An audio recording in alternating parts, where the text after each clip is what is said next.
Okay, so I've just given a few examples of particle-laden turbulent flows just to give you an idea why we should be studying these problems. So there are some obvious questions that we need to ask about all of these situations. One is like, how long will the dust storm or something last?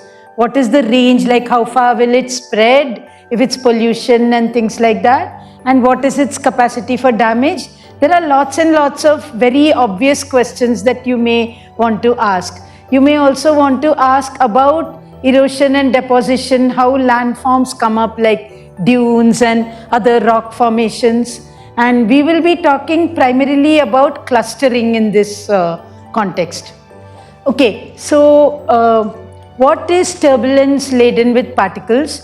We are going to be focusing on vorticity, which is just the curl of the velocity vector. And if you could see turbulence, you would see this is a simulation from Johns Hopkins database.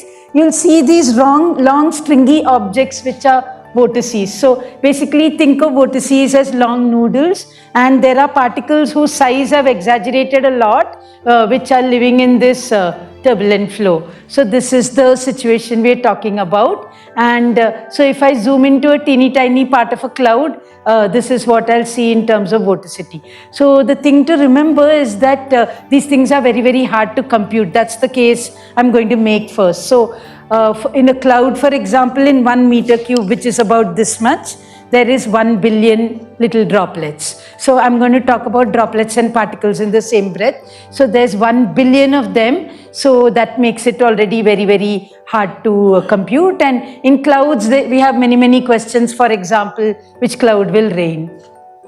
Okay, so we're going to be talking about flows where the Reynolds number, namely the inertial forces divided by viscous forces, this is kinematic viscosity, typical velocity, typical length scale, is way, way, way bigger than 1. This is the kind of flow we're talking about, and these flows are described by the Navier-Stokes equation and incompressibility. Here is like buoyancy, which comes out of temperature, salinity and other things, but here is forcing by the particles. And in this talk, for the most part, we will pretend that the particles are too small to affect the fluid, so we will set that to 0. That's already one big assumption we're making. So we're going to be making a lot of big assumptions in order to solve something. So now in a cloud, you'll get this idea that, you know, there's like something like 13 orders of magnitude of length scale. The particles could be as small as 1 micron. And so like it's already, and then there's a lot of physics going on. This is just one example for a cloud, but you could have similar examples in snow avalanches or even, you know, coughing, things like that. So we see that this is a complicated problem. That's the purpose of this slide. Okay, so the feature of turbulence that we need to talk about is intermittency. And we need not discuss intermittency in any great detail. We will just discuss what is relevant for our particulate flows. So what it says is the following. So this omega is something like a square of a frequency scale, like the vorticity scale squared, something like that. And normally in a turbulent flow, you would say that it goes all the way from some long big time scale to Kolmogorov scale. So like typically this would be, you know, you'd think of it as the smallest scale being turbulent scale. But here is a simulation, here is a bunch of simulations at different Reynolds numbers by these people. It tells you the following. So suppose your smallest time scale was Kolmogorov scale, everything would end at 1. But everything is going all the way till 10,000. Of course, the probability of these strong vortices, we can think of them as very strong vortices at very, very tiny scale, and they're way, way, way stronger than Kolmogorov. So, and they're way smaller also, then they can be smaller also than Kolmogorov. The probability of those is small, but as the Reynolds number increases, you see that the probability increases.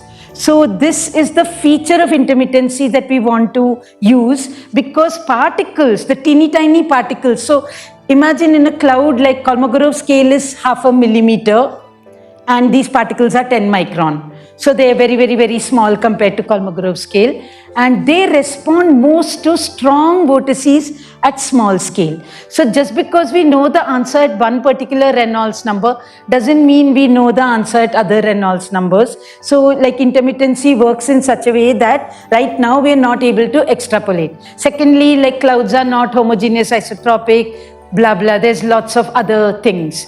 But the basic point is that we can't solve this problem by solving it on a small scale.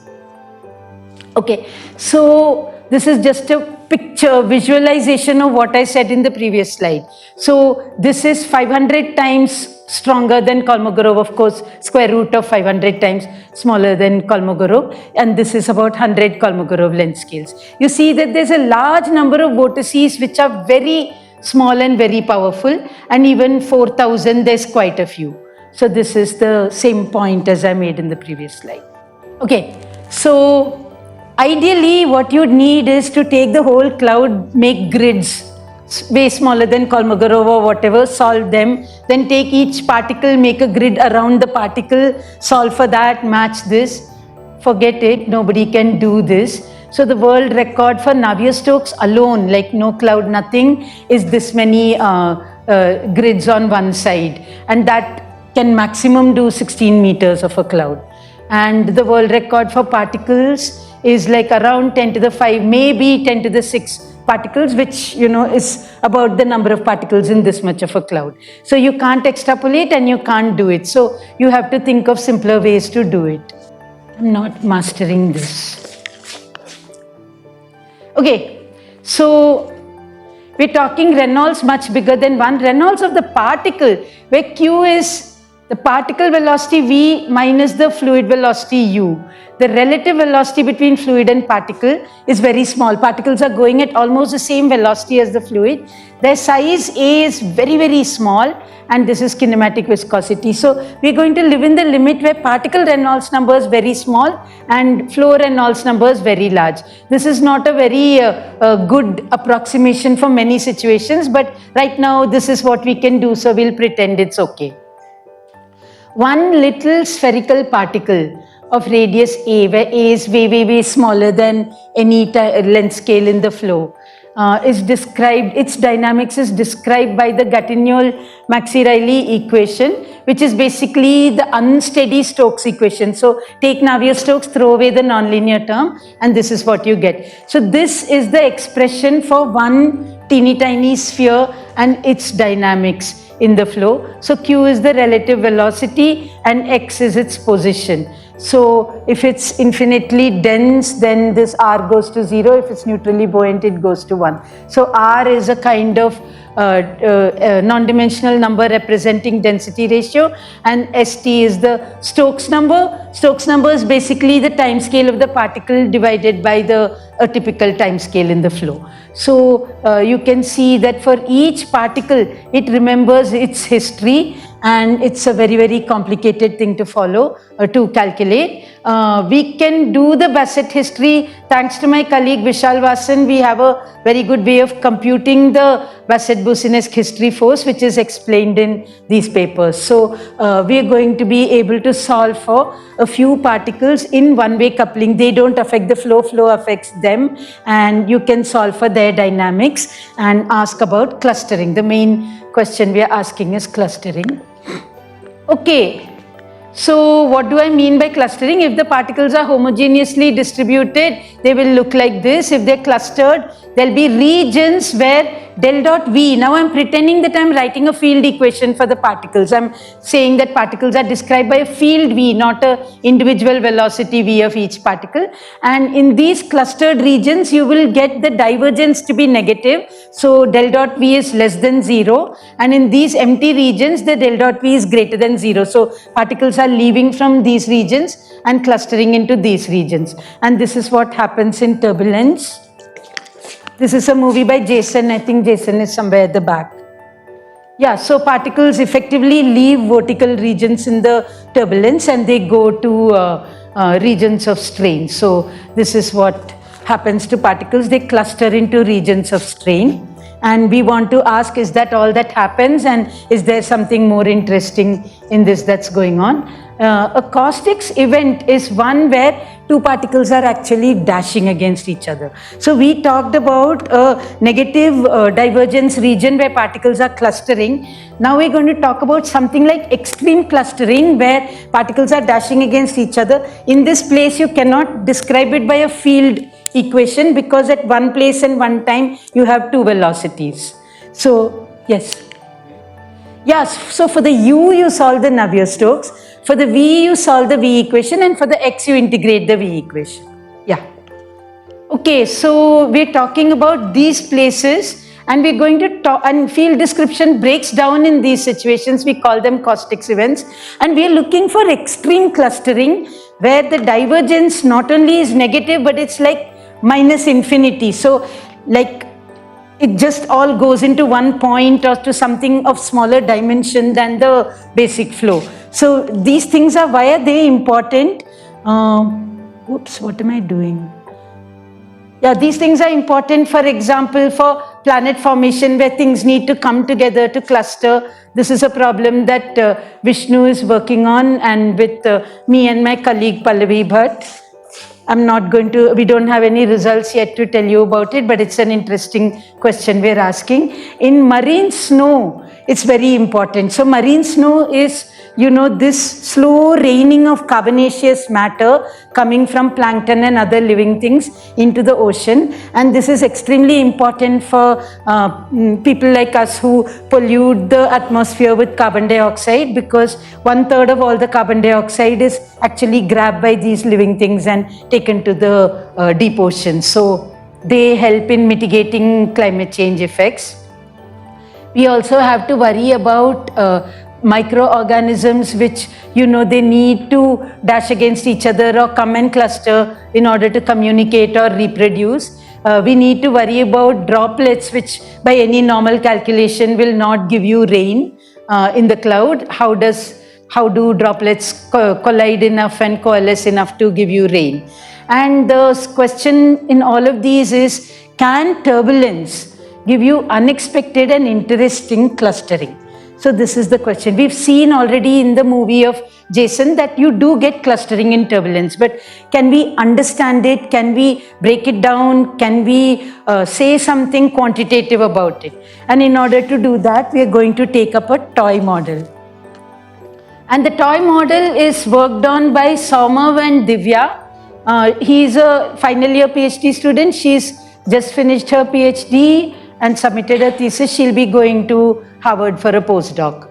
And so these are two vortices. So the toyest model we can think of is, instead of one vortex, we're going to live in 2D and just take two vortices. We saw that turbulence is just a bunch of these vortices. So right now, can we understand clustering near two vortices? This is the question. Now, if there are two identical vortices and you leave them there, then by Biot-Savart law, they'll just go round and round. They'll just go round and round, and this is what they're going to do. We're not talking turbulence, we're talking this very, very easy problem.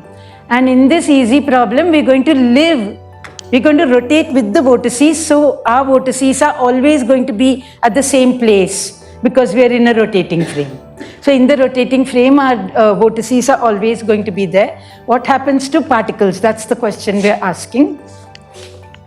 And if they were passive particles like tracer particles, if these two vortices are there and you, let's say, start a particle here, this particle will just go round and round there, and all these are trajectories of individual particles. They're all Kamm tori, and nobody will mix with anybody. Nobody will cluster, nothing will happen if they're tracer particles. But what if these are inertial particles? They have a small Stokes number, small reluctance to follow the flow, and then what happens? So like these were the two vortices. In this rotating frame, what's going to happen is any particle of this Stokes number who starts in this colored region, the purple region, they will all go and cluster, extreme clustering into one point. So this is the finding, that there is extreme clustering even in this teeny tiny toy model of two vortices. So in turbulence, lots more interesting things can happen, but we haven't gone there yet. So as the Stokes number increases, for heavy particles, the kind of number of particles which cluster goes down. However, if they are finitely dense particles, then they can go, I mean, a lot more of them can cluster up to a big Stokes number. So they can keep clustering into 1 point or something like that. The point is that they all perform extreme clustering. They go from a 2D space to a space which is, in this case, 0-dimensional, just a point, and they could go to a limit cycle or a more and more complicated limit cycle, and they could actually go to a strange attractor. So this is just 3 examples. All particles go to a point, all particles go to a 2-limit cycle, and then they go to a strange attractor. And here is the bifurcation diagram. So as particles become bigger and bigger, they do weirder and weirder things, but they stay near the vortices. So they do this extreme clustering and they stay near the vortices. So this is the nice thing that a toy model can tell us. Okay, if they're rotating in opposite directions, they'll walk in a straight line. So then particles do very interesting things. They can actually, they can actually form funny manifolds. And yeah, that's a more complicated case. But this is just the babyest case. So yeah, the point is, in turbulence you have like vortices of all kinds everywhere in 3D. So let's break it down and understand. That's the basic point here. And all of that I showed you was without that horrible Bassett-Boussinesq history force, which was an integral force for each particle. And I told you we have a good way of calculating it thanks to Vishal. And we use that way, and then like we see how the bifurcation diagram changes. So this would be the bifurcation diagram for a heavy particle. This would be the bifurcation diagram for a particle which is finitely dense. So we show that many more particles can get trapped if they're finitely dense, etc. And not only that, you get all kinds of weird, absolutely weird bifurcation diagrams. So everything with just 2 vortices and a bunch of very, very easy particles, because they're all small Reynolds number and blah, blah. So now you can imagine if the Reynolds number of the particles increases, if their shape changes, if various things happen. So this is some ongoing work in the group. I see Rajashi sitting somewhere in the end. And so we are trying to write better models where we can understand more and more of these things. And I told you that this is all about spherical particles, but most particles are not spherical, right? So like people normally, whenever they get rid of the spherical assumption, they say, okay, let's do ellipsoids. And ellipsoids, instead of falling down vertically under gravity, will actually drift under gravity in Stokes flow. So this is a knee-jerk reaction, like don't want to do spheres, do ellipsoids. And our moral is, do not do ellipsoids. Ellipsoids are a very special class of particle. Most particles do not behave like drifters in the way ellipsoids do. So we remove just one more symmetry from this ellipsoid. That's the idea of Harshit Joshi, who's a present PhD student in my group. So he said, let's just remove one symmetry. So an ellipsoid has 3 planes of symmetry, right, wherever you cut. Let's make it symmetric in 2 planes, but not in the 3rd. So you can imagine that you take an ellipsoid and you bend it like this, like a cashew nut. And then like he's done this extra thing, but already a cashew nut will be a dibilateral. So in fact, ChatGPT gave us this word, but it forgot it afterwards. So yeah, dibilateral. That's like 2 planes of symmetry. Yeah, so this is the body that we are talking about, just a toy body, but it has 2 planes of symmetry and how things change because of it. And so this thing can flutter without wind, without vortex shedding, without cheating. This is what this body does. So if you want to have some fun, 3D print this body. Take like a very viscous fluid like honey or something, just drop it under gravity, nothing else. It will do all of this because it has translation, rotation, coupling. So, am I out of time? No, you have 4 minutes. 4 minutes, great. So yeah, basically this is doing quasi-periodic motion. And you can show that all dibilaterals will do either this, or they'll settle, or they'll do something, but very, very few of them will drift. So the moral is, do not imagine that an ellipsoid is a brilliant way of generalizing from a sphere. It's not. Okay, so the last thing I want to talk about is back to cloud flows. So we talked about this intermittency story. We talked about, how more and more strong vortices of small scale exist in turbulence as you increase the Reynolds number. This was normal turbulence, but now we're talking cloud turbulence, and Nikita and others have made simulations about cloud turbulence where we have phase change. So what's happening in a cloud turbulence is that there's temperature which is doing interesting things and phase change which is doing interesting things. So what's happening is the following. Particles are leaving vortices, they're living in the surroundings, and because they are cloud condensation nuclei, phase change is happening preferentially outside vortices. And because phase change is happening outside vortices, latent heat is released outside vortices. And you have a temperature difference between inside the vortex and outside the vortex, which is a buoyancy inhomogeneity. And what do you have when you have temperature change? You have lighter fluid here, denser fluid here. You immediately get baroclinic torque. And you get baroclinic torque at very, very small scales. And instead of this green line, you get something like the black line. So you get more teeny tiny scales because of cloud turbulence. And because you have more powerful vortices, more funny things can happen with particles. And because of that, the propensity to collide and the propensity to have rain could be made more likely. This is just a baby simulation in 3 dimensions. We can't make a big claim about clouds, but yeah, so you can see that in our simulation, the normal turbulence looks like this and cloud turbulence looks like this in vorticity. So here we just switched on the phase change and you see more small scales. So the amount of more small scales depends on many things, but this is basically where it's at. So to conclude, we see that turbulence can create unexpected kinds of clustering, like extreme clustering into low dimensional objects, whereas all normal arguments you'll make will not lead you to extreme clustering, they'll lead you to mild clustering. So like this is one nice thing that we see in the most toy example of a flow, of a turbulent flow. And spheres and ellipsoids are not good. Like if you want to think of real particles, they can do a lot more than all of this stuff is telling you. Cloud turbulence can be different because you get these extra small scales that are generated due to phase change. And we have a long way to go. Like here we've made so many zillions of assumptions. So you release them one by one and you'll see that there are many, many problems to solve on the way. So thanks for your attention. Long live India and France friendship.